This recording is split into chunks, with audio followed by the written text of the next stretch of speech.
Isso aqui, o problema está fazendo. E escreve muito bem, né? Agora, chegar a publicar é mais difícil, né? Só um minutinho, Adriano.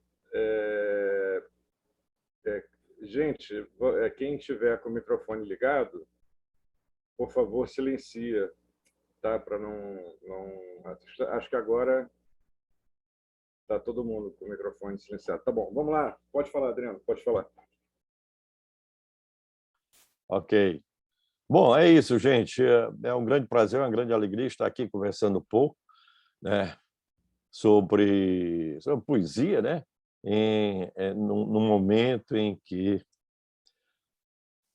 a política lá fora está pegando fogo, então vamos ter essa ilha, vamos dizer assim, de harmonia, de pacificação, né, também de beleza, eventualmente, né, e de maior elevação da nossa sensibilidade, né, diante das coisas que estão acontecendo aí, né. E, repito, é uma grande alegria, estou vendo aqui alguns amigos que estão participando, né, deste evento, deste encontro, né, e fica à sua disposição, ô Nuno, para você, como maestro, conduzir esse bate-papo aqui, né, com as pessoas que estão participando agora desta live.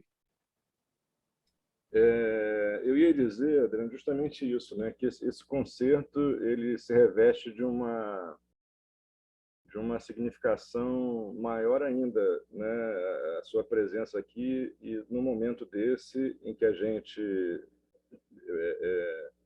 um momento político que nós estamos vivendo, né, Isso. de absoluta tensão, de necessidade de derrotar o fascismo nas urnas, né, esse fascismo emergente que aflora periodicamente na sociedade brasileira e que tudo indica que será derrotado principalmente pelo Nordeste, né?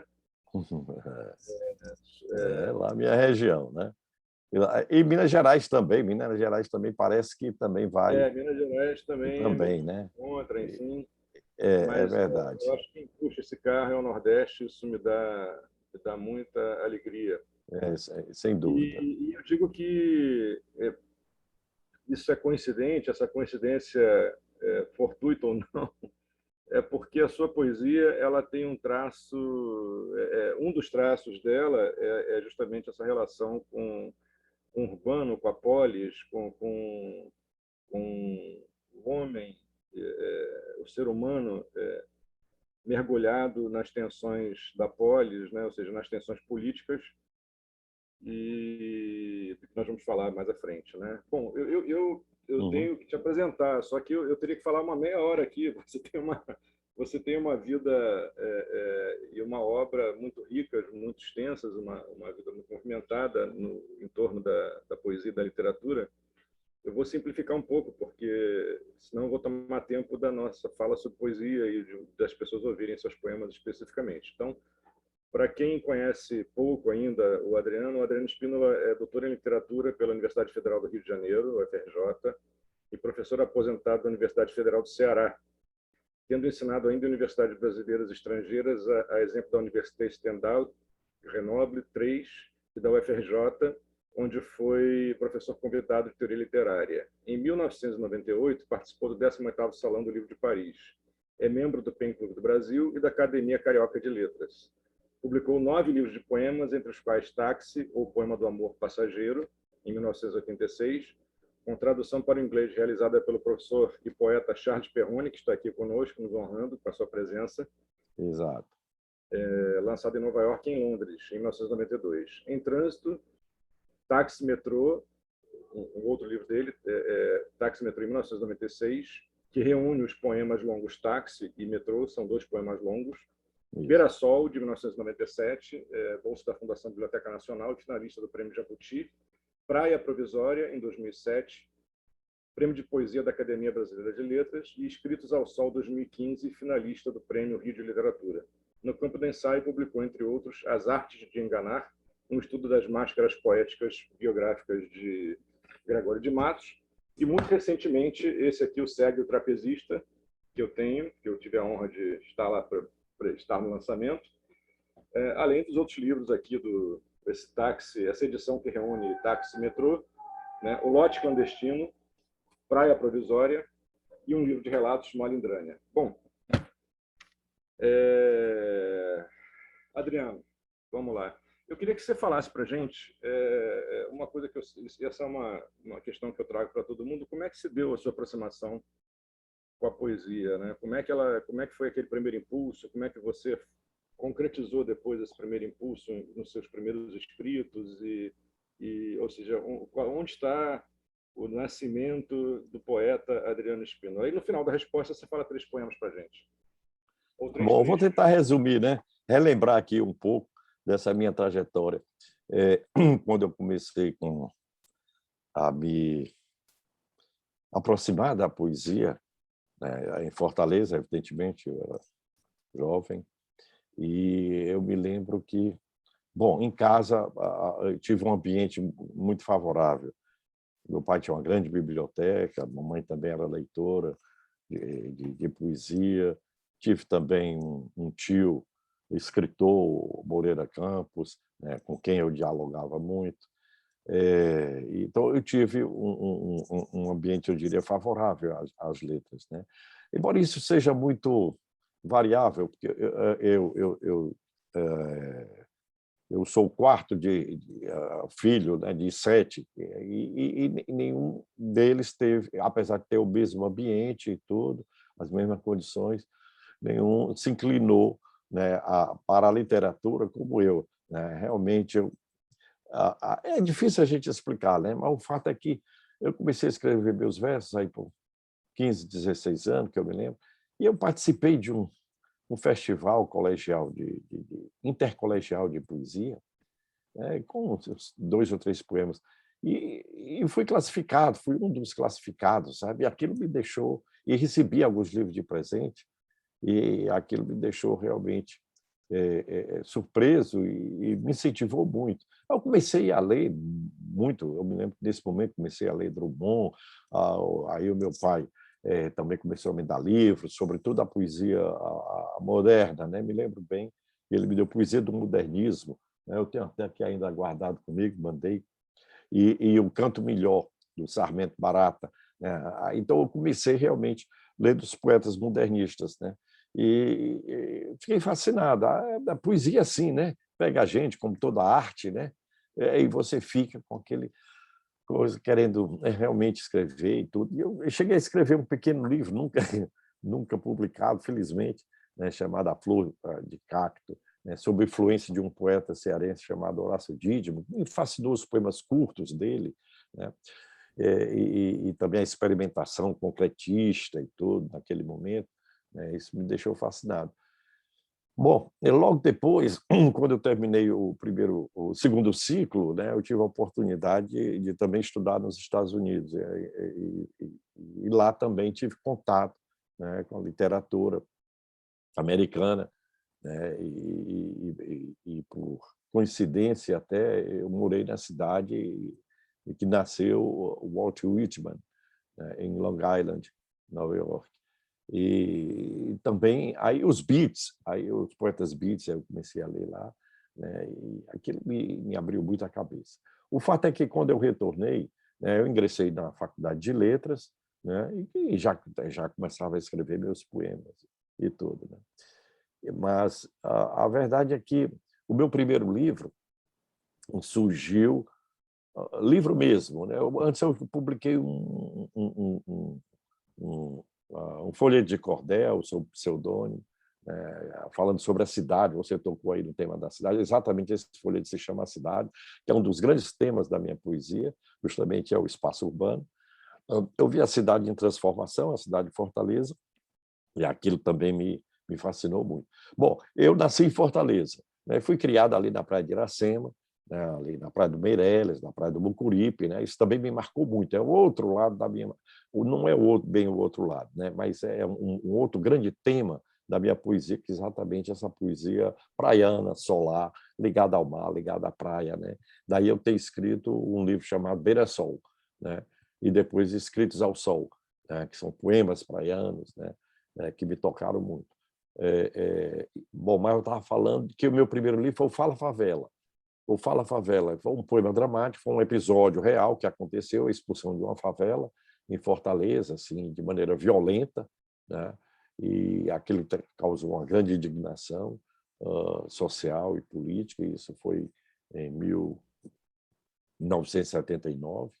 Né? Aí eu comecei a escrever uns poemas e também me surpreendeu o fato de que eu pensava em escrever 2 ou 3 poemas, aí um poema começou a puxar outro, inclusive algumas vozes, a presença de algumas vozes, né, ali da favela. E terminei compondo um poema dramático chamado Fala Favela, que foi levado ao palco.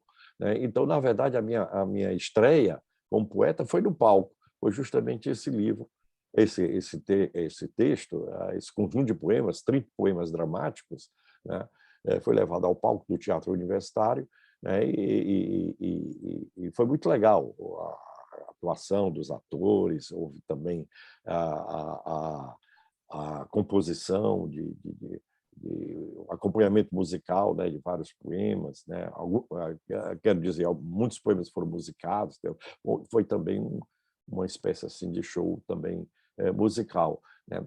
E o fato é que eu comecei assim no teatro, né, e poemas bem realmente marcados por essa indignação social, né? Aliás, até não sei se chama-se, essa aqui é a segunda edição, Fala Favela. É uma edição bilíngue, já em francês, foi traduzido para o francês, né? E eu começo exatamente afirmando essa minha, vamos dizer assim, essa minha posição, situação, localização espacial, social. Eu digo assim, minha cidade é meu país, meu povo, meu poema, que escrevo por onde piso. Fortaleza é minha pátria. Aqui fundei a república dos meus versos numa calçada. Meu canto eu forjei com laço da dor geral, espada no meio da praça. Minha lei, quem tocar nesta cidade passará pelo gume de minhas palavras. Bom, eu escrevi isso, eu tinha 26, 27 anos, né? Com aquele todo entusiasmo, né? Juvenil, mas também com toda a indignação social. E esse eu considero o meu maior poema social, né? Porque aqui eu dou voz justamente aos outros, e, sobretudo, aqueles que não têm voz. Daí se chama Fala Favela. Né? São as vozes desses favelados que sofreram aquele processo de expulsão do local de maneira violenta. Né? Então, esse poema, que eu publiquei por conta própria, numa edição muito precária, né? Numa pequena editora, eu não tinha como estar iniciando, né? E, para minha surpresa, ele teve uma boa repercussão, porque eu mandei o livro aqui para alguns críticos aqui do Sul, e quem falou muito bem dele foi o Pedro Lira e também o Fausto Cunha, até na revista Status. Né? E, bom, isso aí foi um grande incentivo, né? Já tinha começado já com uma obra, né? Já com esses estímulos, vamos dizer assim, da crítica, né? Bom, foi assim que eu comecei, Nuno. Né? Então, foi no teatro e com essa poesia social. Né? Agora aí depois disso é o aprendizado, né? Sempre, né? Que a gente vai fazendo. Depois escrevi outros poemas com as linhas diferentes, né? Mas esse foi a primeira experiência, né? Foi justamente com esse poema social Fala Favela, um poema dramático. Comecei por aí. Né? Então, é isso aí. Então, E, aliás, eu queria só acrescentar o seguinte, fez 40 anos agora, que esse livro foi publicado em 1981, fez 40 anos agora e eu estou pensando numa reedição, uma pequena reedição comemorativa, e eu vou incorporar um grande ensaio de uma crítica literária francesa, né, que escreveu sobre o livro, e é um texto ainda inédito no Brasil, né, que uma pessoa amiga traduziu, e eu vou incorporar, né, esse texto crítico da Anne-Marie Pascal, né, da Universidade de Lyon, que escreveu sobre o Fala Favela. Né? Bom, é isso aí, Nuno. Você poderia falar 3 poemas do Fala Favela para a gente? Posso? Posso. Bom, eu vou escolher assim meu por acaso,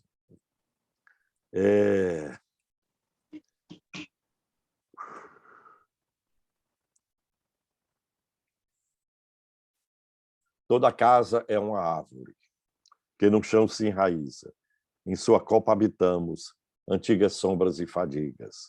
Em sua seiva de cimento, a memória se entrelaça. Floresce dentro da alma a arquitetura da casa. Eis seus frutos habitados, no corpo que é semente. Dentro da árvore brotamos a vida com suas vertentes. Toda casa é uma árvore que no corpo se enraiza. O universo tem começo no chão em que se habita. Esse é um dos poemas iniciais. Aí depois eu imaginei a chegada, né? Porque os favelados são, sobretudo, pessoas que vêm do interior, né? Migrantes, né? Do interior, né? Aí, então, o primeiro personagem se chama Chico Bernardino e explica seu itinerário. Então, ele vem do interior para a cidade e vai morar na favela. E a voz dele, né? Lavrador fui naquela terra, plantava cana, algodão, esperas. Lavrador fui naquela terra, arava o sol, a fome, as pedras. Lavrador fui naquela terra, espiava o tempo, pastorava invernos. Lavrador fui naquela terra, até que vi a metade que eu era. O que era meu era sempre metade certa. Metade de mim era para o dono da terra. Vivia pela metade com a sina que me dera. O homem pela metade não é homem de vera. Some a isso, seu moço, a seca da peste, enrugando depressa a esperança e a pele. Busquei, então, a cidade para lavrar outra espera, escorando a vida com os paus da miséria. Aqui, chegando, desatei a procurar a coberta que aparasse a aflição de sofrer no aberto. Bater fui assim nos ombros desta favela. É aqui que sustento o que agora me resta. Então está explicado o meu caminho incerto, de lavrador pela metade a favelado completo. Bom, é esse o primeiro personagem que aparece, né, com a sua voz dramática, né, e um segundo personagem, que é uma mulher, que ela fala da sua vida já na favela, quando ocorre a ameaça de expulsão. Então, esse personagem se chama Dona Geralda, e o título do poema é Dona Geralda e os Dias Recomeçados. A fala dela: aqui eu aparava os instantes, com a mesma lata de Flandres, o pote repleto num canto. Antônio lavava os olhos com água nova do dia. O café sobre a mesa, sobre o sono, eu recolhia. Debaixo das redes grávidas, os vasos com a urina. Depois catava as horas dos cabelos dos meninos. O feijão na cozinha, eu salgava com a minha sina. Era aqui que eu, cozinheira, preparava a manhã passageira. Quem batia na minha porta? Seria Antônio já de volta? Amanhã com sua morte? Ou a vizinha com sua tosse? Aqui vivia incerta, mas o barraco era o que eu tinha. Era aqui que eu, lavadeira, reparava as tardes, desmanchando-se na soleira. Era aqui, neste espaço, que eu escutava a noite, batendo no telhado, descendo até o braço. E era aqui, sim, que eu, rotineira, aparava os dias que caíam da comieira, com a mesma lata de Flandres, a vida num canto, repleta de instantes. Bom, esses são 3 poemas do Fala Favela, né, com a voz desses 2 personagens, Dona Geralda e o outro, né? E isso fica bacana. Eu também foi uma grande alegria também quando eu vi essas vozes no palco, né, representadas, né? Então dá uma vida, rapaz, dá uma força enorme, né? Quando você tem o texto poético assim dramatizado, né? Foi muito legal. Diga aí, Nuno. Ia dizer ouvindo os poemas, compreende-se porque foram encenados, né? Porque eles têm uma moralidade, uma ligação com a solenidade, além do sentido potente de investido nas personagens, né? Mas eu queria pedir para você falar um pouco sobre essa sua aproximação com o espaço urbano, né?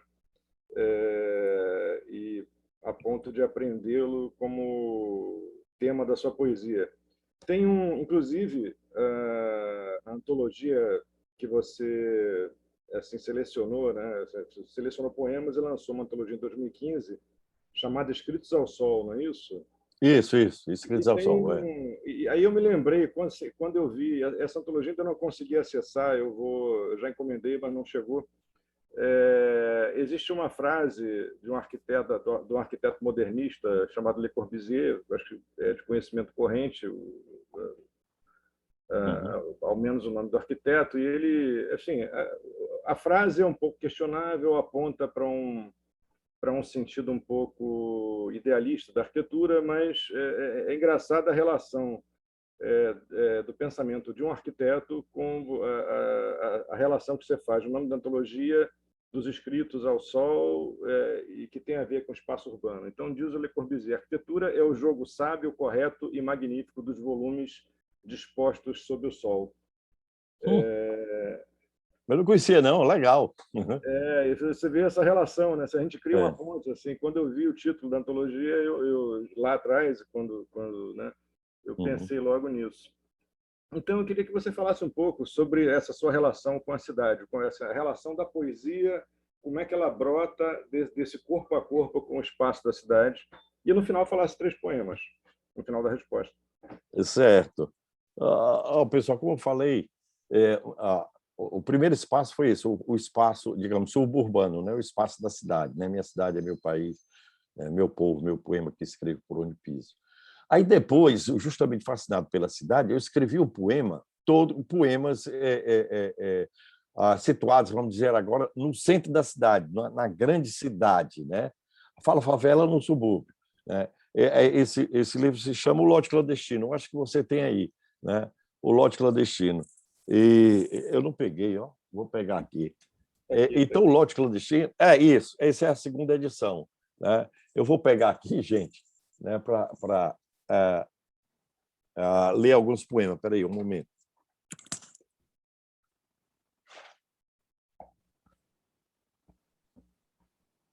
E são 3 poemas longos, né, gente? Ele tem esse livro aqui que reúne 2 poemas longos.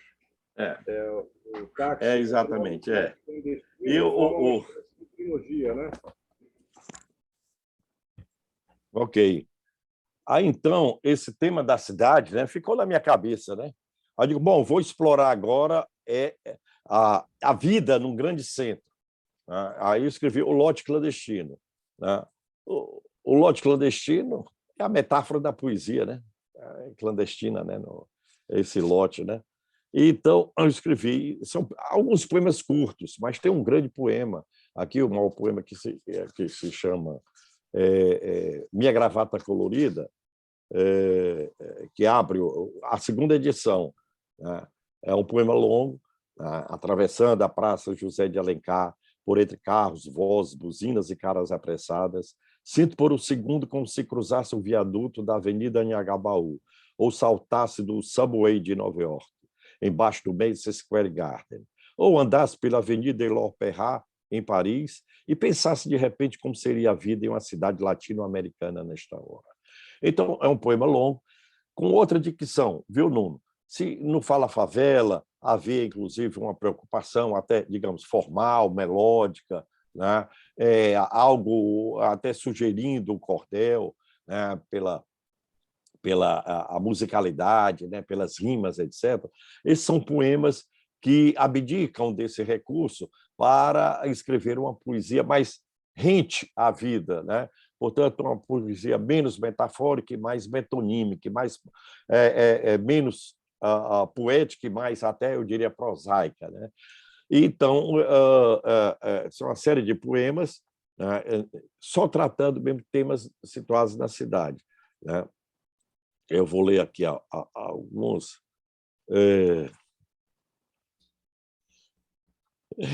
Esse é poema longo. Aliás, eu falei desse poema longo, Minha Gravata Colorida, porque ele vai me dar o pique, né, para escrever um outro poema longo, chamado O Táxi. Né? O Táxi é uma espécie de continuação de Minha Gravata Colorida, porque aí o personagem entra no táxi, aí vai circular pela cidade. Mas não é só em uma cidade, não. Ele vai percorrer também, não só, começa em Fortaleza, mas depois ele passa para o Rio de Janeiro, para São Paulo, Nova York, Juazeiro do Norte e tal. É também uma viagem no tempo e no espaço, até chegar ao último hotel da Praia do Futuro. Bom, mas isso aí a gente pode falar mais adiante, desse poema Táxi. Eu estou vendo aqui o Charles Perrone, que traduziu lindamente esse poema e publicou lá nos Estados Unidos, numa bela edição, né, da Garland. Pois bem, aí então esse livro aqui, que tem uma série de poemas, por exemplo, O Sinal. Eu abri aqui por acaso, né?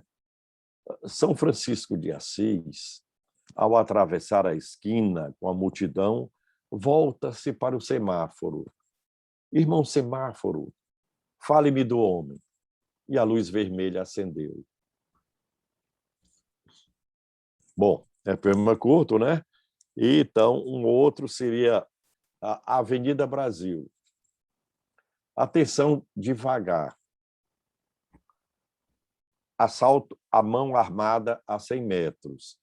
Atenção, não olhe. Espancamento e estupro a 200 metros. Atenção, não se abale. Assassinato e roubo há 500 anos. Bom, ou então, este outro... Bom, enfim, gente, sei lá, habitamos signos, o corpo o início, as palavras o indício, a hora o precipício, a rua o ofício. Mas, sobretudo, nesse livro, eu ressaltaria, como eu disse, o poema Minha Gravata Colorida, né? A Minha Gravata Colorida. O Lote Clandestino. Uma parte, leia um trecho dele, pode ser um que você já começou, ou... De qual? Você achar pertinente aqui? Do Minha Gravata? Gravata, Ele é um poema dividido em 10 partes. Eu vou ler essa que fala também, que quer expressar também o ofício do poeta, ou o drama do poeta na grande cidade, né? O que é que ele está fazendo ali? De repente, é a pergunta que poderia ser feita, né? Naquela agitação urbana, naquela tensão, naquele trânsito, né? Naquilo todo, né? Então, o que é que ele está fazendo ali? Aí, então, o poema diz assim, começa assim, é a 7ª parte. Meu duplo na contramão. Então, o poeta está na contramão, né? Diga-me lá, quanto tempo perdeste em leituras comovidas para a fornalha de tua imaginação delicadamente rebentar em nada? Quantas mulheres deixaste de amar no instante em que ardias no corpo indiferente do poema? Aprendi isto. Escrever poesia é sonegar a vida, tangê-la pelas bordas das palavras, rolar solitário na esteira do silêncio, enquanto a existência que tu querias, junto ao amor do teu corpo e as coisas do teu tempo, define a cada dia posto que chama. E tu, pensando na glória ad immortalitatem, para luzir na memória do futuro teu nome imaginal, vais adiante da vida, no fundo de teu olho fundo. Teu ofício clandestino, que é a poesia, né? Contrabandista da aurora de que tanto te orgulhas, é falido. Ninguém, na verdade, pagará 1 centavo por teus suspiros e indignações, cristais de metáforas que lapidaste no escuro, mercadoria apenas para o teu coração abstrato. continuas pobre, febril de versos dourados e inúteis, como as tampinhas de cerveja encravadas no asfalto, em frente aos bares por onde andas, ardendo sozinho em sonhos geniais. E o poema revolucionário que criaste, o que fizeram dele? Te comunicaram que o inimigo recuou com o cérebro estremecido? E o poema de amor, delirante e inspirado, feito no quarto de um motel marinho, acaso os amantes se reconheceram da tua voz? Ah, meu caro, te conforma com a falta de heroísmo e talento e deixa mansamente que a terceira ou a quarta geração, além da tua, recupere a poesia ou a apague em definitivo da memória da raça. Porque haverá sempre nas coisas findas um poema terrível e belo, cujo significado só colheremos no âmago do destino. Bom, então é um trecho só, né, em que o poeta fica se questionando, né, sobre a poesia ali, né, naquele contexto de tanta luta, né, de tanta pressa, de tanta a agonia no dia a dia, né? Então, o que é que ele está fazendo ali? Né? Aí ele começa a se questionar, pô, o que eu faço aqui não vale nada. Mas aí é que está, né? Quanto mais antipoética a vida, mais necessária é a poesia, eu diria.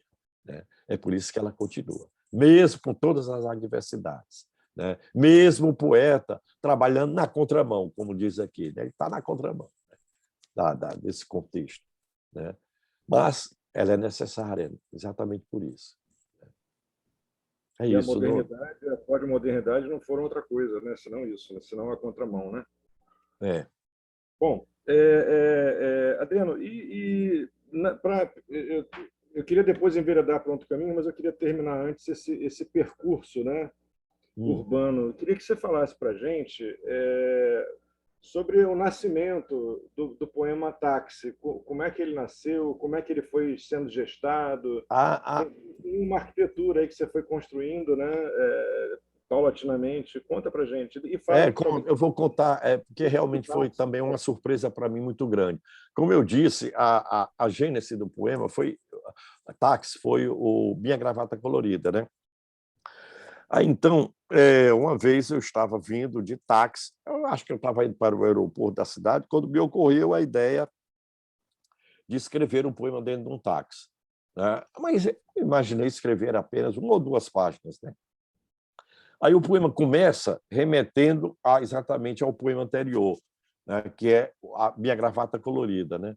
Aí ele começa assim, ó, depois tirar e enrolar no bolso minha gravata colorida, depois do pique atravessando ruas e portas, bebendo a luz da tarde, refletida em caras que nunca mais verei, depois da ginástica bancária, dos trambiques dados, dos chopes na esquina, de ter avistado as chapinhas de cerveja engravadas no asfalto e o poema alucinado e cínico no corpo crivado de signos e senhas. Todos esses versos iniciais são referentes fazem referência ao Minha Gravata Colorida. Então, depois dessa experiência, depois disso tudo, de ter esquecido o dia, sentir-me refeito e repleto, pronto para outra, me vejo aqui parado, esperando, com o olhar atento, ansioso, como se pela primeira vez, à beira da calçada ou à beira de mim, como se de repente não pudesse perder o que exatamente não sei, nem saberia. Táxi! Aqui, dou com a mão. Tudo começa subitamente onde estou. Aí, rapaz, eu entrei dentro do táxi. Aí começou essa corrida desenfreada. E eu pensava em escrever umas 2, 3 páginas, viu, Nuno? E Marlene, que está me ouvindo, estou ouvindo aqui a Lúcia. Aí esse táxi começou a ganhar velocidade. Caramba! E eu coloco, o eu lírico coloca a namorada, a musa, que é um poema de amor, né? Táxi, ou poema de amor passageiro. Né? E manda o táxi, o motorista, tocar para a Praia do Futuro, até o último motel da Praia do Futuro. A Praia do Futuro, eu acho que todos vocês conhecem, hoje é uma praia muito conhecida nacionalmente, né? Mas naquela época era distante de Fortaleza, né? Então era muito distante. Né? Era chamado Praia do Futuro exatamente por isso, né? Porque estava ainda para ser descoberta no futuro. Né? Pois bem, aí eu estou contando essa história porque depois eu fui quando o poema estava sendo traduzido pelo Charles Perrone, ele me convidou para dar uma palestra lá na Universidade da Flórida. E a professora lá que me apresentou, né, ela disse que a Praia do Futuro era uma metáfora, né? Que o táxi se dirigia para o futuro, né? Bom, coincidiu aí, pode ser uma metáfora, mas a verdade é que existe a Praia do Futuro, né, em Fortaleza, né, efetivamente. Pois bem, mas a minha surpresa foi que, como eu disse, eu esperava escrever 2 ou 3 páginas, ele começou a ganhar velocidade. Né? Ele começou a ganhar velocidade, aí, de repente, essa viagem começou a se fazer no tempo também. Né? E começou também a circular por outras cidades. Né? E eu mencionei aqui que aí, de repente, esse táxi ganha essa vertigem e vai para Rio, São Paulo, até Nova York, Juazeiro, volta para Fortaleza, quando vai, então, até o último hotel da Praia do Futuro. Aí ele ganhou, aí eu coloquei, claro, tem aspectos biográficos, evidentemente, né? Mas também a imaginação entra. O fato é que é um poema de muito ritmo, de muita velocidade, né? Um poema narrativo, né? E foi meu primeiro poema lançado nacionalmente pela Global, em São Paulo. Em São Paulo. E aconteceu em 1986. E aconteceu que eu vim justamente neste ano, em 86, para o Rio de Janeiro fazer o meu mestrado na Universidade Federal do Rio de Janeiro. Né? E coincidiu com o lançamento do livro na Feira do Livro, lá em São Paulo. Aí eu fui lá fazer o lançamento, trouxe o livro, né, e dei para alguns professores. Né? Um deles se chamava Anazildo Vasconcelos, que estava estudando, por coincidência, o percurso épico da literatura brasileira, da poesia brasileira. Aí, na semana seguinte, ele disse: Adriano, rapaz, esse teu livro é um poema pós-moderno, eu vou incluir no meu curso. Imagina. Aí eu, tudo bem. Não, aí vai ser estudado aqui, eu vou incluir, inclusive, no meu livro. Aí ele estava escrevendo o livro, né? E aí, quando eu vi, daqui a pouco, o Perrone me telefona, estava aqui pela cidade, justamente indicado pelo professor Anazildo, né? Ele encontrou o livro, né, e me procurou, nós nos encontramos, ele também gostou muito do livro, aí levou para os Estados Unidos e disse que iria traduzir o livro. Né?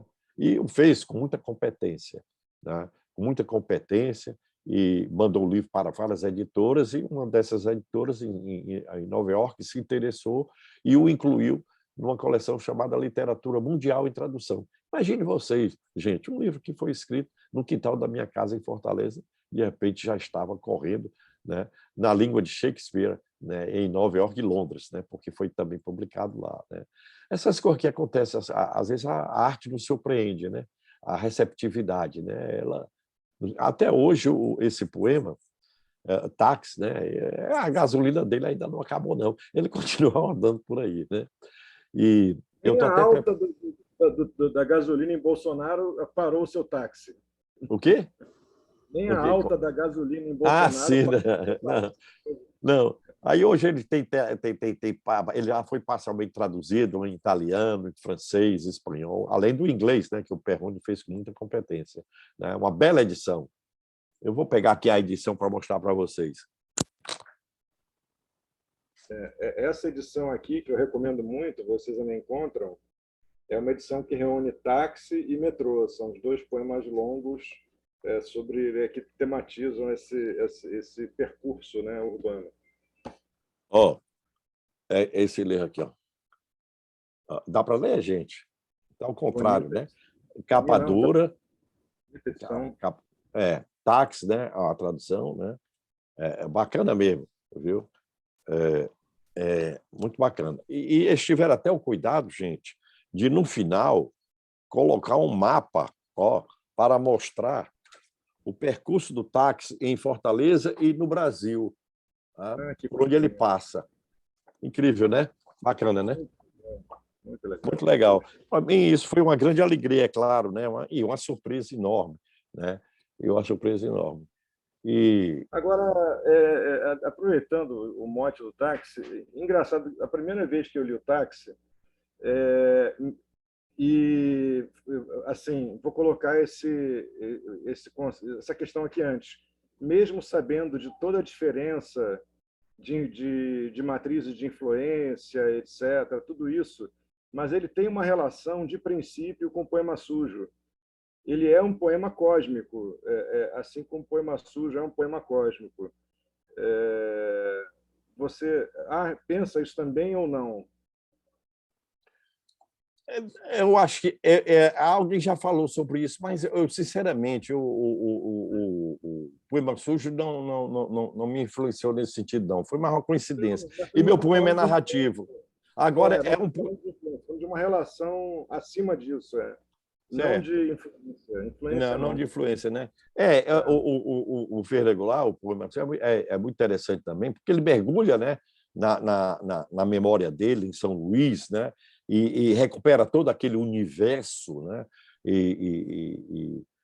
Aquele universo da sua infância, da sua juventude, todo aquele mundo, né? E ele sabe fazer relações, não fica a coisa fechada, ele sabe universalizar, né? Naquele momento da história que ele escreve, né? Ele dá, sem dúvida nenhuma, uma dimensão universal, né? Aquela sua a recuperação da sua infância, da sua juventude, da sua memória, enfim, né?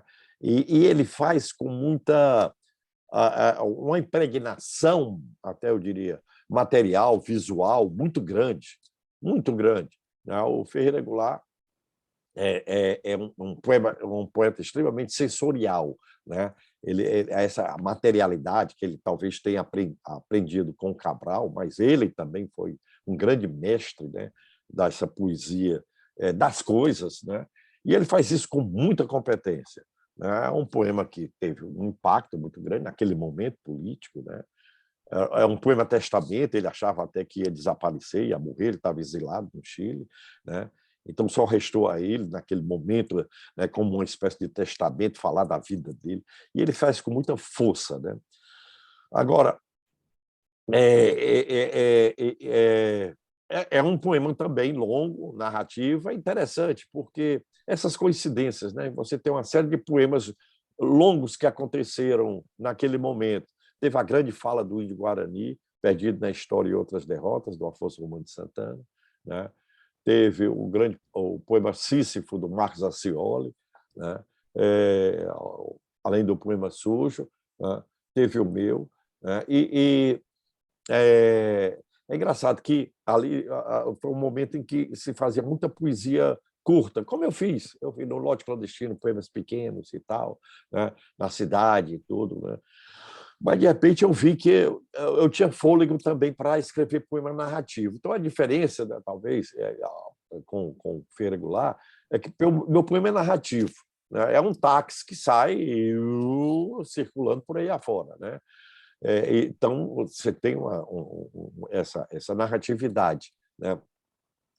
Talvez por isso tenha uma ponta épica. Mas quando eu escrevi, não pensei em nada disso, que era um poema pós-numérico, que era um poema épico. Eu escrevi no fluxo da narrativa e eu acho que eu confesso a vocês que foi um poema que me escrevi. Eu não sei mais se foi eu que escrevi o poema ou o poema que me escreveu, porque naquele momento de incandescência poética, da criação poética, né, o seu envolvimento com a linguagem é tal que parece que o poema ganha uma vida própria, né?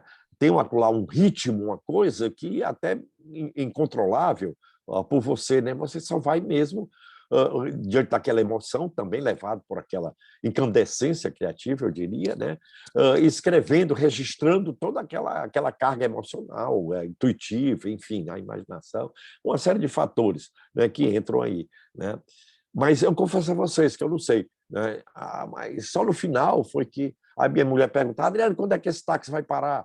Vai para onde? Eu digo: eu não sei, ele é que está me levando agora, ele é que está me levando, né? Então foi legal essa experiência poética. Eu nunca tive uma criação poética assim tão, não sei se essa é a palavra, né, correta, né, mediúnica, né, porque baixa o cavalo acolá e você dispara acolá. Mas foi uma experiência única, né, de escrever numa torrente que eu não tinha controle, praticamente, né? Então, foi legal. E tem, claro, tem exageros, tem coisas assim, mas sempre tem, sobretudo, eu diria, um sopro de vida muito grande, uma intensidade de vida. Fala 3 pedaços do poema para a gente, ou um pedaço maior que você queira. É só um trecho, né? Eu já li o começo, né? Aí depois você é um pouco longo, né? Não sei nem onde, porque é um poema único assim, né? Não tem divisão, né? Ó Fortaleza, multidão de portas e postes batendo com a sua luz adolescente no olho da eternidade. Fortaleza de 300.000 bocas ardentes como o sol, famintas de amor e tragos de farinha. Fortaleza de prédios mal acabados espetando a noite furiosa e redonda. Fortaleza, avenida de neon deslizando para todos os desejos. Fortaleza, avenida Bezerra de Menezes, 6 mãos indo e voltando e uma dor viajando no só sentido. No banco traseiro do táxi Corcel 2, para onde vamos? Fortaleza, solidão escamosa, suor noturno, revelação. Eu te percorro. Confira o lance. Toda sabedoria passa pela carne. Toda iluminação atravessa os sentidos. Toda visão viaja pelo corpo. Ponte de sangue sensitivo entre o céu e a terra. Vertigem da consciência esbarrando nas paredes das costelas. Pequeno cais nervoso de todas as sensações à beira do nada. Oceano calado te espreitando. As amarras do corpo partindo-se a cada minuto do porto de si mesmo. Enquanto vou com as mãos entre as tuas coxas, soprando ávido no teu ouvido a lição luminosa. E a tua língua veloz na minha. Love, love, love. Mais depressa, motorista, direto para o último motel da Praia do Futuro. Por cima de tudo. Buracos, quebra-molas, pedras, calçadas, transeuntes, principalmente por cima desta hora que atravesso com o estremecimento súbito das portas e da alma. Porque tudo é tremor, companheiro. A vida treme onde bate, no centro ou nas bordas, não importa. O carro treme, transitando por entre trilhos e temores. As luzes de neon estremecem ao golpear rostos súbitos pelas calçadas. A avenida treme sob pneus e pensamentos sobressaltados. A cidade toda estremece, subindo pelos edifícios, sacudida por ondas e gestos na maré das ruas. Treme a noite com as estrelas, pulsando solidão e distância. Ruge e estremece a Via Láctea, feito um animal ferido, em fuga furiosa para o vermelho, sangrando luz e abismos por onde passa. E porque o frio espreita e o silêncio devora, estremecemos todos, a cada momento, homens, máquinas, coisas, com os músculos e as fibras e a febre dos circuitos em cruel expectativa. Haja fôlego. Haja fôlego. Haja fôlego, haja fôlego. São poemas, é um poema que é narrativo, mas vocês viram aí que tem também momentos de reflexão lírica, né? E ele está atravessando Fortaleza, mas está atravessando também outras cidades e, na verdade, Fortaleza é o espaço urbano original, mas que pode ser qualquer outra grande cidade, né? E, sobretudo, eu quero falar da vida, da condição humana, né? em busca de sobrevivência na grande cidade, em busca do amor no último motel da Praia do Futuro. E o metrô, como é que ele se conecta? Como é que ele nasce e se conecta nessa viagem? Aí, pois é. Aí o metrô já é continuação do táxi, né? Uma vez eu estava aqui no Rio de Janeiro, aí um amigo meu perguntou, a gente estava dentro do metrô, Adriano, e agora, rapaz, depois do táxi, você vai escrever o quê? Aí eu, na hora saiu. Eu disse, rapaz, agora eu vou escrever no metrô. Caramba, aí eu estava numa praia em Fortaleza quando me ocorreram os primeiros versos, os 30 primeiros versos, né? É aquela história, né, Nuno? O Paul Valéry dizia que os deuses dão os primeiros versos, o resto é por conta do poeta, né? Aí, como os deuses me deram os 30 primeiros versos, aí eu embarquei nessa E acabei escrevendo um poema maior ainda, Metrô, agora que se passa no Rio de Janeiro, né? Eu morava perto da praça, do Largo do Machado. Eu morei ali na São Salvador, na Praça São Salvador, né? Que é próximo ali da praça do Largo do Machado. Aí eu costumava pegar muito o metrô para ir, inclusive, para o Fundão, para perto do Fundão, né? E para ir para a cidade. Aí, então, o poema começa ali, né? O poeta chegando no banco traseiro do táxi, né? Na rua São Salvador, né? E no dia seguinte ele vai pegar o metrô ali no Largo do Machado. Gente, aí eu começo a descrever as várias estações do metrô, né? O eu lírico, né? O eu lírico que eu invento, né? Entendeu? E aí o metrô me deu um percurso também narrativo, entendeu, Nuno? Aí me deu um percurso narrativo, que aí depois eu falo no Catete, na Glória, aí na Cinelândia, aí por aí vai. Mas quando chega depois da Cinelândia, qual é o nome da estação? Carioca. Carioca. Quando chega na Carioca, o metrô é uma loucura isso. Aí o metrô sobe aos céus, né? Como o último trem do Joaquim Cardoso, né? Aí ele sobe aos céus e vai para a Europa. Vai agora para a Holanda, né? Vai para Amsterdã, de lá para Paris, né? Isso aí coincide com a minha vida, né? A minha experiência de vida também, né? Quando eu termino o meu mestrado, eu fui convidado para justamente a Universidade de Grenoble, né? Então, eu já levei o esboço do poema, já uma boa parte do poema já escrito, né? Aí, gente, eu comecei a escrever lá. Mas, de repente, eu senti necessidade, que eu precisava conhecer as outras estações, né? Todas as estações.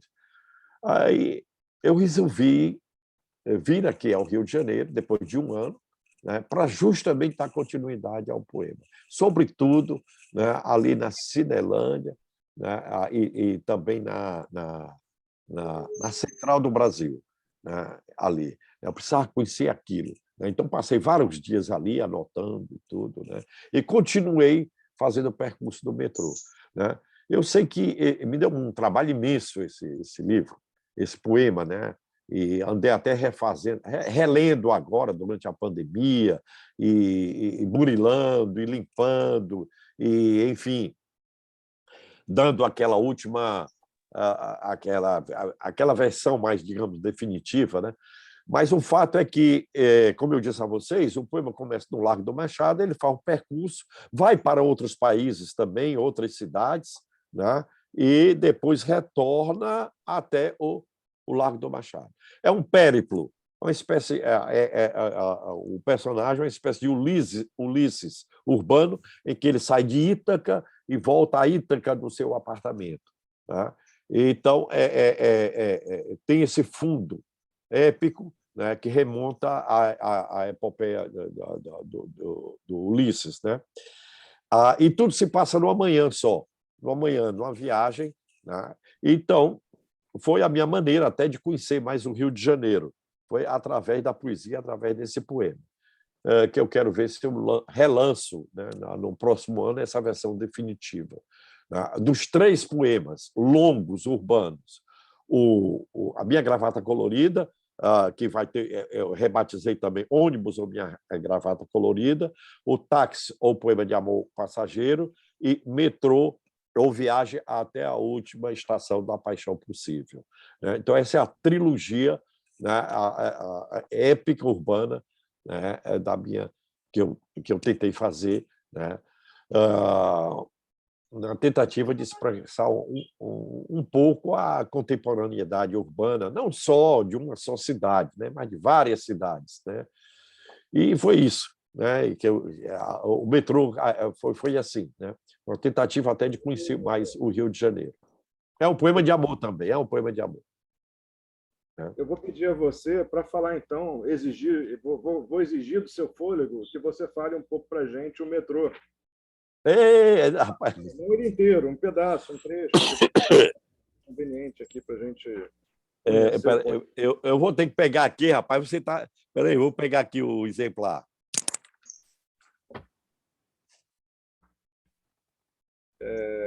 É uma pena que vocês não estejam. É esse exemplar que você tem, né, o Raul? É esse aqui, exatamente. Você tem esse exemplar, né? Esse aqui, exatamente. Esse aqui foi publicado pelo Zé Mário, da Top Books, né? E o Metrô também começa. É um poema maior do que o Táxi, né? Eu gosto muito do Metrô na versão atual, na versão que será publicada, mas eu confesso a vocês que o poema que teve até hoje maior receptividade foi o Táxi, né? Mas, enfim, é a continuação. Deixa eu ver aqui, pegar aqui o começo. Página 69. 69. Metrô ou viaja até a última estação possível, né? Depois da corrida inesperada do táxi. Começa assim, remetendo ao táxi, né? E foi uma corrida inesperada, como eu disse a vocês, né? Por dentro da cidade da memória, de ter penetrado no inominável delírio do presente, com o taxímetro marcando, alucinado, o preço da eternidade, depois de ter amado o tempo, que era esta mulher marinha e moema, no último motel da Praia do Futuro, de ter percorrido o espaço por dentro e por fora da avenida e da vida, de ter visto as casquinhas de caranguejo emborcadas, lambidas pela língua salgada do vento, e a cabeça pendida de Deus, que era o universo inteiro, pensando, piscando por entre nuvens de quarks, elétrons, prótons, planetas, estrelas, galáxias, e o escambau ao quadrado na escuridão do quarto súbito iluminado. Depois disso tudo, vamos lá, motorista, para casa. De carona, no banco traseiro do táxi, lá para a rua São Salvador, no Rio. Repor os nervos e as sensações no lugar, no conforto giratório de minha cadeira e da cama, pensas de tanto sonhar e viajar pela noite adentro. Porque, de repente, sempre surgem em tudo um cansaço e uma curva, por onde retornamos e recomeçamos noutro lugar o que foi esboço do passado e nevura do presente. Sim, estamos sempre voltando para casa.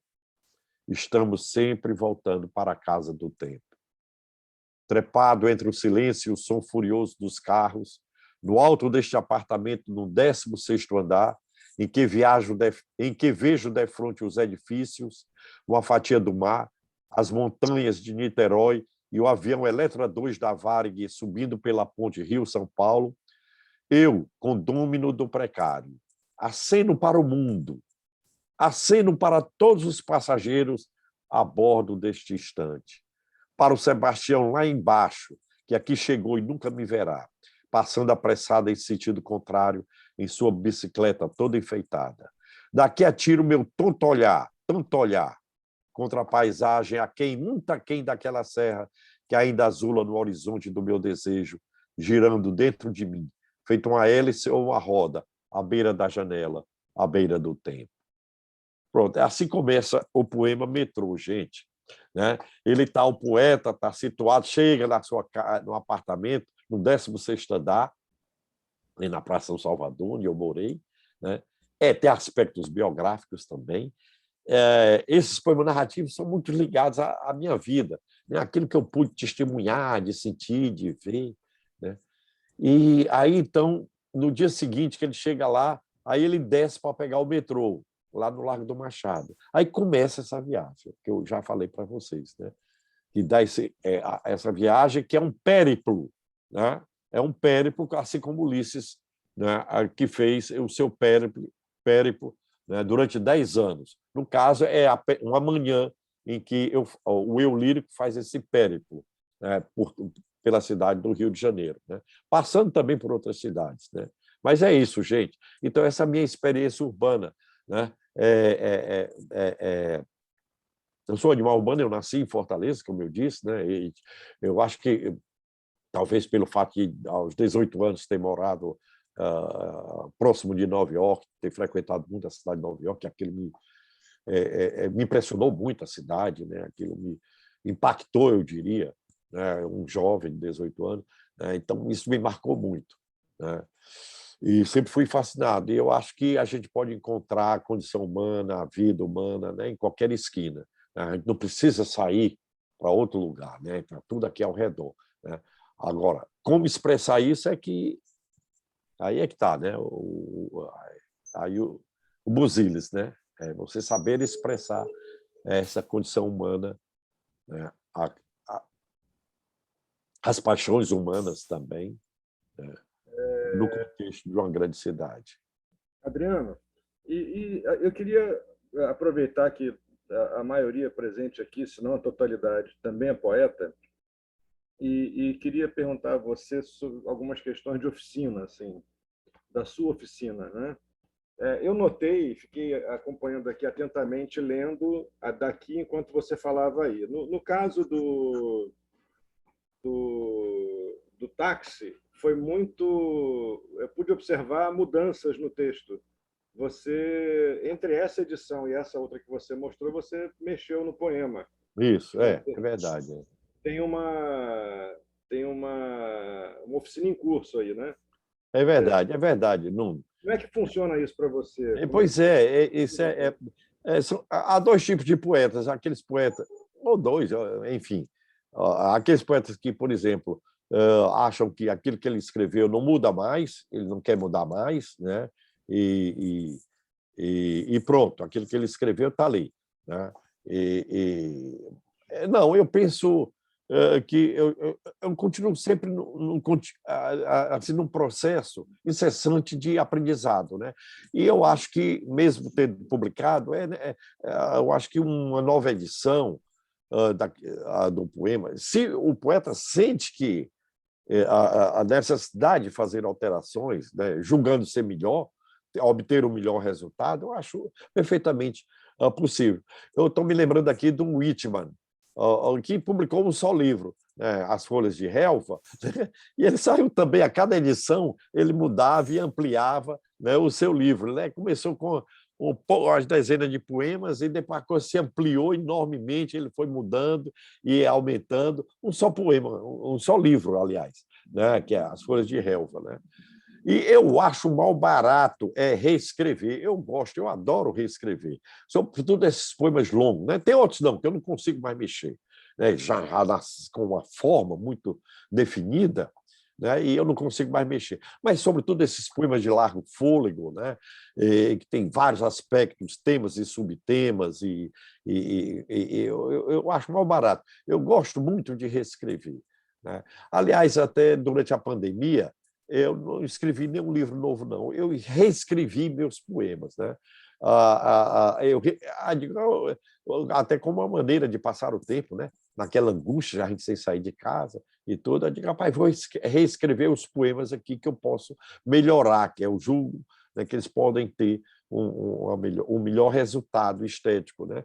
Aí passei a trabalhar, sobretudo, o metrô, né? Um pouco também o táxi, mas, sobretudo, o metrô, né? Mas coisa curiosa, o Fala Favela, que foi meu primeiro livro, eu preparei uma nova edição, essa comemorativa dos 40 anos. Rapaz, eu quase que não consegui mudar quase nada. Uma palavrinha aqui ou acolá. É incrível, foi meu primeiro livro, né? Meu primeiro livro. Porque ele também nasceu já com a forma, com a voz dos personagens, que não dá para mudar, né? Então, é coisa curiosa. Mas já muito preciso, né? É muito preciso. Quando você, né, alcança aquela precisão, né, na linguagem, ali, na forma, aí não dá para mudar, não, né? Agora, o metrô eu mudei bastante. É um poema que eu venho trabalhando já há anos, né? E eu espero que a versão definitiva faça justiça a esse meu trabalho de um poema longo, de largo fôlego, né? Porque dá um trabalho danado. Dá um trabalho enorme, realmente, você fazer um longo poema que tenha coerência, que tenha um fio narrativo, né? E que você consiga arredondar depois no final, né? Então, agora eu tenho peças muito pequenas, né? Também eu gosto também de variar tanto as formas quanto os temas, viu, o Nuno? Para além, por exemplo, da poesia urbana, tem essa minha poesia praiana que é muito ligada a poesia solar, praia provisória e escritos ao sol e o beira-sol, né? Tem até um poema lá. Fale, Adriano, fale 3 poemas para a gente agora, para a gente emendar. Tá certo. Eu até gostaria de falar um pouco, porque eu escrevi até alguns sonetos no Beira-Sol, né? Você também tem os seus sonetos, né? O Nono também, a sua experiência de sonetista, sobretudo na parte final do seu livro, né? Mecânica aplicada, salvo engano, é isso? Né? É isso. Você começa lá com o Espírito do Tempo, aquele belo poema que eu gostei muito, né? E, pois bem, então o soneto também é um desafio, a forma mais tradicional, né, que existe na lírica ocidental, né? Mas eu não consegui passar de 10 sonetos, mas escrevi uns 7 a 8 sonetos somente, né, que estão no livro Beira-Sol, que foi premiado pela... Já que você entrou nesse assunto, eu queria... Era a próxima pergunta que eu ia fazer, ela ia enveredar por aí, então eu vou pegar essa carona, então. Diga. Porque justamente é difícil encontrar, é difícil a gente ver num poeta ou numa poeta que domina a forma fixa, que domina realmente a forma fixa, o exercício do verso livre com maestria. Geralmente essas duas com uma polaridade, elas não são muito...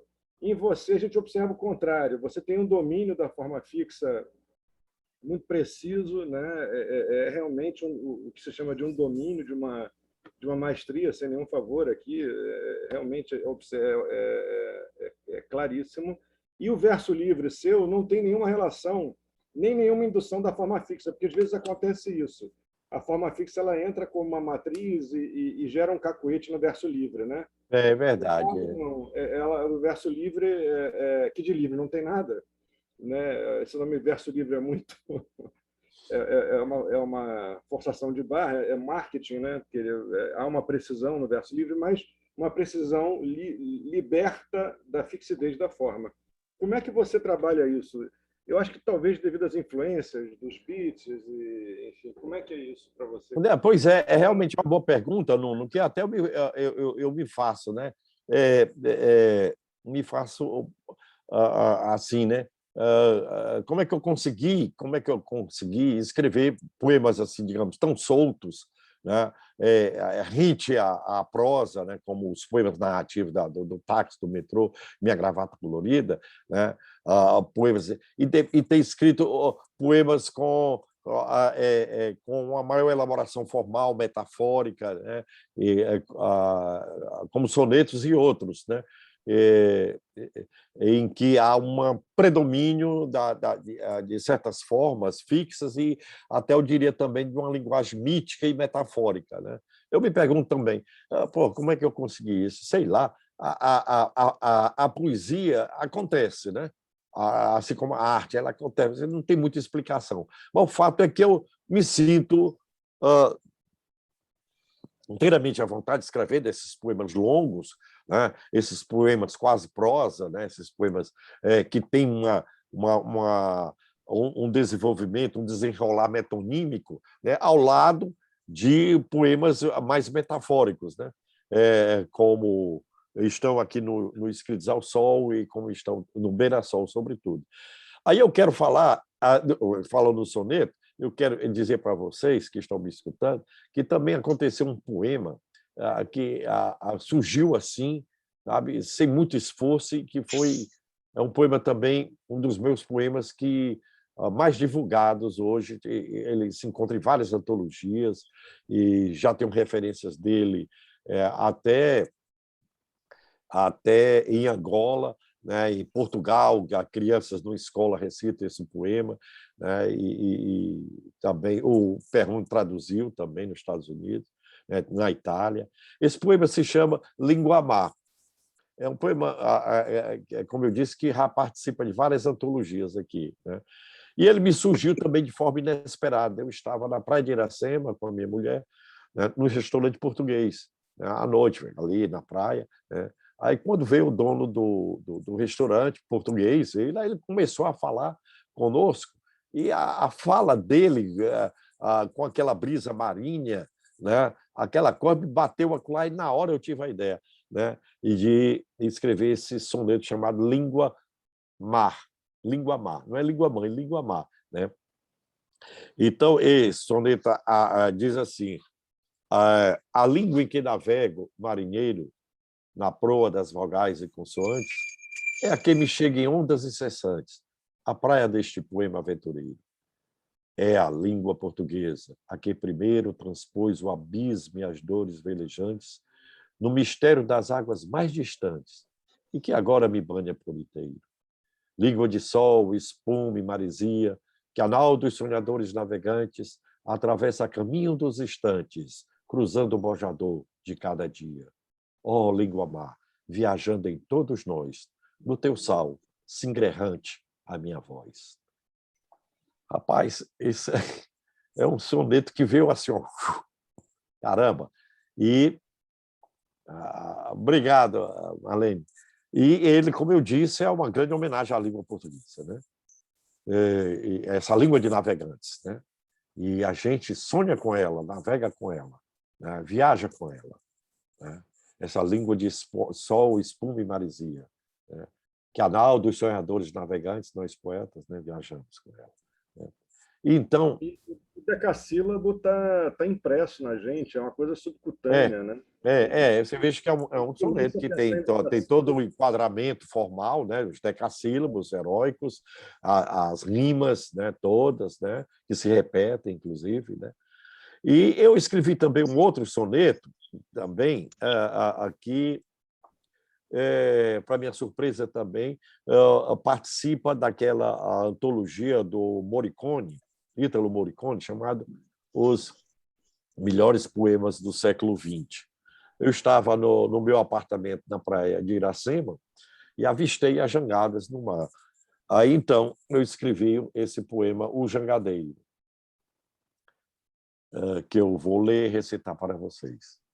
Jangadas amarelas, azuis, brancas, logo invadem o verde mar bravio, o mesmo que Iracema, em arrepio, sentiu banhar de sonho as suas ancas. Que importa a lenda ao longe da história, se elas cruzam ligeiras neste instante o horizonte esticado da memória, tornando o que se vê mito incessante. As velas vão e voltam incontidas sobre as ondas do tempo. O jangadeiro repete antigos gestos de outras vidas, feitas de sal e sonho verdadeiro. Qual Ulisses, buscando repentino a sua ilha, o seu rosto e o seu destino. Então, está lá na antologia do Ítalo Morricone, Os Melhores Poemas do Século XX. Né? Foi outra surpresa para mim também. Né? Um poema que eu escrevi ali na praia de Iracema, vem das jangadas. Né? Mas tudo, em qualquer lugar, você pode transformar em poesia, não importa o lugar. Né? Não importa o lugar, você pode encontrar a beleza das coisas, né? E pode também expressar o drama humano em qualquer lugar, né? Seja na cidade, seja também numa pequena cidade, no interior, enfim. Adriano, você aprofundou, fez um estudo que eu tenho até aqui, mas acabei deixando para a última hora para separar, e ele está na estante lá do quarto, eu acabei não trazendo. Esse estudo sobre Gregório de Matos, né? Eu queria perguntar que se essa articulação, se você fez uma articulação na sua poesia com Gregório de alguma maneira, se Gregório, você se impregnou dele em alguma medida e de que forma? Como é que você sente isso a partir desse contato, desse mergulho mais intenso na produção dele? Olha, o Gregório de Matos foi uma paixão que me surgiu quando eu estava fazendo meu curso de doutorado na Universidade Federal do Rio de Janeiro, né? Então, eu fiz um ensaio sobre o Gregório de Matos e eu achei aquele poeta barroco, né? Incrível. Mas o que me chamou a atenção nele, desde o início, foi que ele era era um poeta lírico, existencial, religioso, era um poeta satírico, né? Era um poeta encomiástico, era um poeta cronista da cidade. Ele tinha várias facetas, né? Aí eu disse, porra, esse poeta aqui é o antecessor do Fernando Pessoa, porque ele é múltiplo, né? Aí aquilo me chamou bastante atenção.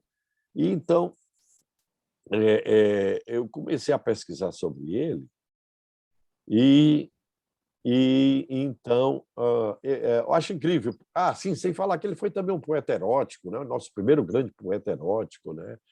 E ao lado de uma poesia religiosa também muito acentuada. Veja só, cheio de contradições. Então, um poeta, eu imagino, eu penso, né, um escritor, essas contradições enriquecem, são enriquecedoras, né, porque você pode estudar, ver, sentir, né, o escritor, o poeta, né, sob diversos ângulos, né, e aquilo muitas vezes são ângulos complementares, né? Então vi que essa complementação era barroca, né? Aquela coincidência opositória, as coincidências que se opõem, né? Lá era uma estratégia do Gregório, mas dentro da estética barroca, e que dava conta ao mesmo tempo em muitos aspectos da cidade, a sátira dele, né? A coisa satírica dele, né? Não deixa de ser um registro histórico, não deixa de ser um documento histórico, poético, é claro, né? Que ele faz com muita habilidade, né? Com muita competência, ele domina o verso completamente, né? Mas aquele poeta que também me atraiu, a rebeldia dele, né?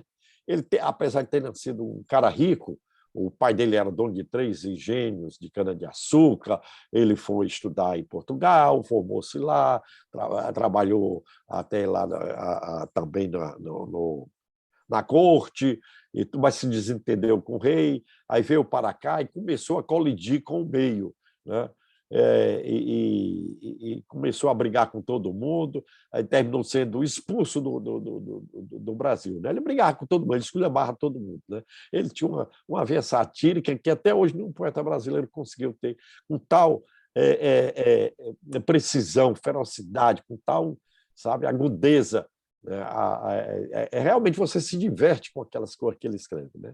Pois bem, mas é um cara rebelde, ele terminou pobre, lascado, né? Ele é um sujeito irresponsável, apesar de ser um brilhante advogado, mas o negócio dele era a poesia, era visitar os prostíbulos baianos e tudo, né? E aquela vida mesmo de poeta itinerante no recôncavo baiano, né? Também tem uma vida fascinante, o Gregório de Matos, né? Também me atraiu muito isso daí, né? O nosso primeiro, na verdade, a nossa primeira expressão poética verdadeiramente brasileira, eu diria, começa com o Gregório de Matos, né? Começa com o Gregório de Matos e de forma muito rica, multifacetada, muito plural, né? E com esse grau de rebeldia que a sua poesia se nos revela, né? E ele, como eu disse, termina expulso do Brasil, vai expulso para Portugal, retorna, vai morrer no Recife, né? Lá, em condições precárias, né? E também ele não deixou nenhum livro, chamado o livro autógrafo, né? Com o nome dele. Não, o que você tem é cerca de uma trentenas de códices, né? Pessoas que registraram os seus poemas, tá? Então, a códices, eu fui, na minha pesquisa, localizar aqui da Biblioteca Nacional, no Itamaraty, fui a Portugal 2 vezes, né, na Torre do Tombo, né? E lá encontrei até o processo em que ele chegou a ser processado pela Inquisição, né? Mas foi absolvido no final, né? Ele teve a proteção do cara lá, do filho do governador, que o protegeu e ele escapou, né? Mas era um cara assim, né? Então, eu localizei esse documento, está na minha tese, né? Aí eu resolvi fazer a minha tese sobre o Gregório de Matos, né? As máscaras de enganar, as artes de enganar, né? As artes de enganar, as máscaras poéticas e biográficas de Gregório de Matos, né? Era um poeta mascarado, né? Ele tinha várias máscaras. E a mais interessante delas, que me chamou a atenção, foi que a primeira biografia sobre um poeta é feita por uma pessoa chamada o licenciado Pereira Rabelo, que conta a vida do Gregório de Matos. Mas conta com tantos detalhes, ouviu, Lúcia e Marlene? Com tantos detalhes, sabe? Que eu digo, rapaz, esse cara, até quando o poeta vai para a África, isso aqui é outra máscara, é a máscara biográfica dele. Essa pessoa não existiu. Eu pesquisei danadamente para saber quem é esse licenciado Manuel Pereira Rabelo, não encontrei. Eu digo, rapaz, essa aqui foi uma biografia escrita pelo próprio Gregório de Matos. Eu lancei essa tese, né? essa ideia na minha tese, né? Muito arriscada, porque eu também não poderia comprovar de que, de fato, ele que escreveu o negócio. Mas também, como disseram, ninguém pode também provar o contrário, que ele não teria escrito, né? Então, eu acho que vale a pena, como dizia Nietzsche, né? Todo pensamento arriscado vale a pena pensá-lo, né? Aí eu decidi, então, trabalhar o Gregório de Matos sobre esses múltiplos aspectos, as várias máscaras dele, inclusive a máscara biográfica, né? E eu acho que ficou um livro interessante. Foi publicado pelo Gregório de Matos. Tu tem aí esse livro? Você tem? Não. Eu tenho. Não está aqui agora, mas está lá no quarto. Eu tenho aqui ao lado, aqui, eu vou mostrar.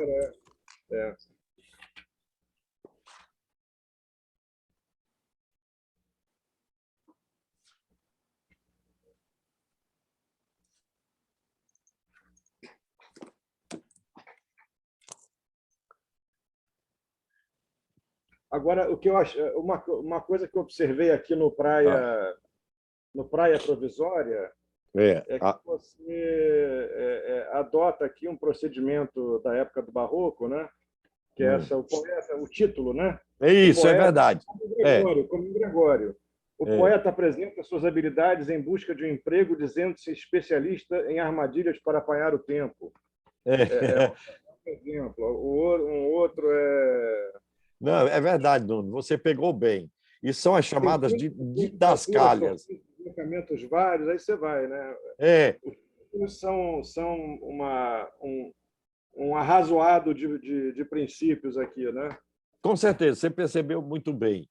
Os poemas do Gregório, né, não tem bem um título, são assim as chamadas de didascálias. É uma pequena narrativa, né, narrativas que se referem ao contexto em que o poema foi criado, né? Os personagens e a situação com que aquele poema foi, com as quais aquele poema foi criado, né? Então é interessante. Aí eu notei também, dos pontos da minha tese, que essas didascálias, esse contexto, só poderia ter sido escrito por ele, né? Pelo próprio Gregório de Matos, e não por uma outra pessoa. Como é que é adivinhar o contexto em que um determinado poema foi escrito, né? Bom, mas foi a minha tese de doutorado, né? As Artes de Enganar, um estudo das máscaras poéticas e biográficas de Gregório de Matos. Uma bela edição feita aqui pela Top Books, né, no ano 2000. Né? Foi um trabalho de fôlego, de muita pesquisa. Enfim, foi minha tese de doutorado, né? A gente tem que pesquisar, né? Não pode ser uma coisa... tem que ser documentado e tudo, né? Então, tem uma série de documentos aqui no final, né? Os documentos aqui, ó. Eita, olha só, rapaz. Ó. Isso foi na Torre do Tombo, que eu fui pegar lá em Portugal, sabe? Aqui as páginas da Inquisição sobre ele.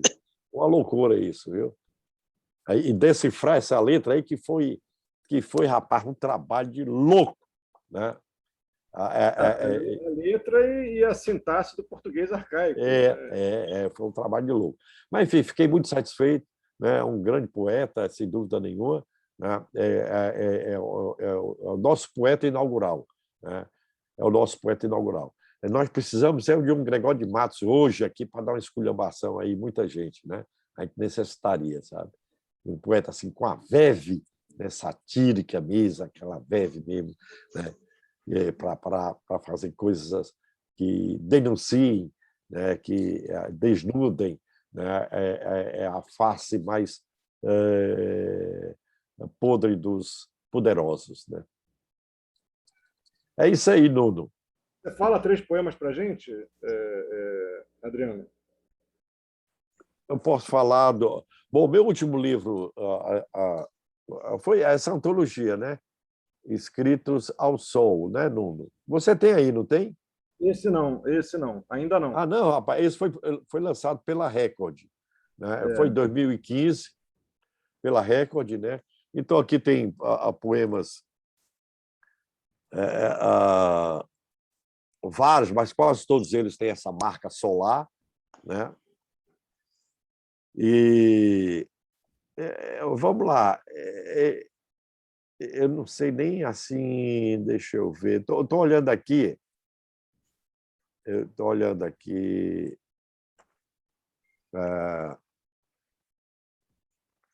o Beira-Sol, eu peguei aqui por acaso, o Beira-Sol, né? Que dá título, o poema que dá título ao meu livro Beira-Sol, né? Nasce da luz solar um pescador, sobre uma pedra fisga a carne prateada. 2 mulheres na areia retalhando pargos cantam uma canção vermelha. Cajueiros sopram sua verde vigília na fronte de um jangadeiro. Nas dunas, meninos açoitam, com a espinha dos peixes, o dorso da claridade. 3 jangadas inclinadas na praia aparam o sol, com os brancos dedos entrelaçados. O céu é uma vela azul inflada, ao sopro salobre das ondas. Faz cante, a manhã marinha rola em Fortaleza, à beira-sol. Bom, eu quis ser pintor, confesso a vocês. Daí as notações cromáticas, né, dessas coisas que eu descrevo, né? O outro, em seguida, chamado A Praia. O azul é um animal marinho dormindo na praia do Mucuripe. Em seu doce ancestral, barcos bebem ancorados o infinito. O tempo quebra na praia, sujo de algas. Pescadores arrastam o azul, surpreendido na rede da manhã. A vida salta feito peixes fora d'água pelas ruas da cidade, boiando na claridade, onde homens logo se batem para ganhá-la. Depois, retorna à praia, ao sono escamoso e fundo das águas. Gente, que coisa da gente falou. Obrigado, Marquinhos. Adriano, e assim, a gente agora está chegando no final, infelizmente, né? É sempre vontade de continuar batendo papo, mas o tempo do Zoom é limitado para a gente. Eu queria só para ler mais um poemazinho. Você vai ler mais. Lê esse, eu faço. Eu Ou vou também dentro desse... Ouviu, gente? Dentro dessa temática, assim, né? O eu lírico ali na praia, né? Chama-se Claridade. Com os punhos cerrados de sol, a luz golpeia a praia. Arde o instante na areia. Nas dunas, por entre casebres, papoulas acendem a sua dor vermelha. Mestre André, sob um coqueiro, retalha com a peixeira o esquivo milagre dos peixes. O azul acende as costas do horizonte. Barcos buscam peregrinos às profundezas. O pensamento a pino se descobre transparente. Espiritual é a luz do meu dia.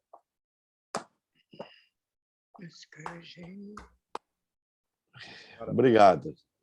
Agora, eu queria perguntar, para fechar, então, esse nosso encontro, como é que estão os seus projetos futuros de livros? Além dessa... Você já falou da reescrita, da reedição de alguns poemas, enfim, edições críticas, mas você está planejando também publicação de material novo, inédito? Não, inédito pouco, eu fiz mais reescrever, né? Mais reescrever meus poemas e preparei algumas antologias durante a pandemia, né? A primeira antologia que eu pretendo publicar, né? Esse aqui se chama Escritos ao Sol, né? então a próxima vai se chamar Escritos na Rua, que são os poemas urbanos. Né? É o táxi, o metrô, o ônibus e o lote clandestino, os poemas urbanos. Ok? Depois eu preparei uma antologia chamada Escritos na Praia. São meus poemas praianos. Né? São 50 poemas praianos, como esses que eu li, algum desses que eu li, mas também eu incluo aí 10 narrativas, né? Também praianas, 10. Né? Tem 3 inéditas que eu escrevi durante a pandemia. Né? 3 narrativas que se passam, todos eles se passam na praia. Né? E daí, Escritos na Praia. E preparei uma outra antologia chamada Antologia Breve, que são meus poemas curtos, já que eu escrevi poemas de muito fôlego, né? Largos, né? Poemas assim. Então, são meus poemas curtos. Né? Poemas de até um verso, sabe? São meus poemas curtos, são poemas realmente curtos, né? Que eu também gosto muito. É você chegar também assim. Eu fiz haikais também, né? Eu tenho um livro de haikais. Né? Outra experiência poética minha que se contrapõe à narratividade, né, dos poemas urbanos. Né? Eu fiz haikais e alguns deles trapézio, estão... né? É o trapézio. Trapézio. Trapézio, exatamente. Trapézio. Eu coloquei até haikais, você sabe, é aquela composição japonesa, né, de 3 versos, né, o primeiro de 5 sílabas, o segundo de 7 e o último de 5 sílabas. Né? E eu fiz rimados, né, rimados. Olha, eu acabo de abrir aqui, eu vou ler um para vocês. O mar furioso, cambraias já cobrem as saias das ondas em gozo. Ou então, um flamboyant na esquina, rubro ilumina a branca manhã. Ou então, este último aqui, folhas, não, uma borboleta em 2 divide o ar, depois pinta-o de violeta. Bom, são pequenos poemas, os haikais. Por que eu estou falando dos haikais, hein? Porque também eles vão integrar essa antologia, alguns deles vão integrar a antologia dos meus poemas curtos. Né? Que não é fácil, né? Não é fácil, não, rapaz. É um Fazer desafio. é um negócio. É um desafio tremendo você. Porque a poesia é engraçado, né? Que a poesia é condensação da linguagem, sabe? Mas é também expansão da linguagem. Há um movimento de sístole e diástole, assim como os movimentos do coração. Não é, Lúcio? Você que sabe disso, né? Sabe? Então, você tem de contração, tá? A sístole e a diástole, né? E de descontração. É assim a poesia, eu vejo, sabe? Esse momento de maior densidade, né? E outro de expansão. São os poemas narrativos meus, né? Na verdade, o que está aí em jogo é o coração aqui do poeta, sabe? Que chegou agora, rapaz, com uma surpresa enorme. Outra coisa surpreendente para mim foi chegar aos 70 anos de idade. Caramba, rapaz, como é que pode? Eu sempre me vi um garotão. Você tem 18. Eu sempre me vi um garotão de 25, 30 anos e agora estou com 70 anos. Como é que pode? Caramba, rapaz. É surpreendente, né? Mas eu dou graças a Deus ter chegado a esta idade, né? E sem ter atravessado também a pandemia, minha família também, sem não ter acontecido nada de grave. Eu acho uma bênção, né? Todos nós somos sobreviventes, né? A verdade é essa, né? Nós somos sobreviventes. Essa pandemia e vamos sobreviver. Segunda-feira estaremos sobrevivendo. Mais ainda. Mais ainda. Mais ainda. Mais ainda. Sem dúvida. Adriano, olha, muito obrigado mesmo. Foi Nada, uma alegria. É sempre uma alegria te encontrar presencialmente, fisicamente, aí pelo Rio, quando a gente se esbarra, né? É verdade. Algum evento e tal. É sempre muito bom te encontrar. Conversar aqui contigo foi maravilhoso também. Acho que todo mundo adorou, todo mundo ficou aqui presente direto, acompanhando essa conversa, e que só nos enriqueceu, né? Como você falou, foi um oásis no meio desse momento de tanta tensão. Turbulência, né?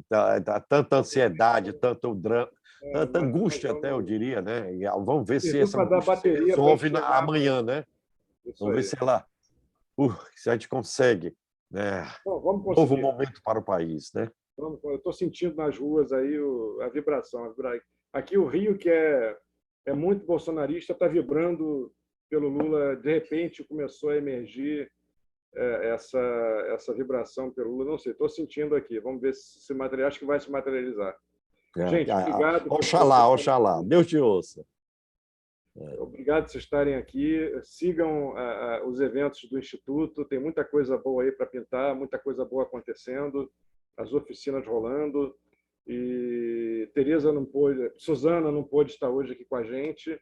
Ela teve uma mesa, está numa festa literária lá no Sul, e uma mesa que calhou justamente dela no horário aqui dessa live, né? Ela não pôde estar com a gente, né? Então, mas mandou um beijo para todo mundo, e na próxima ela voltará a estar. Tá bom, gente? Ok, então. Um abraço e um beijo para todos vocês. Obrigado.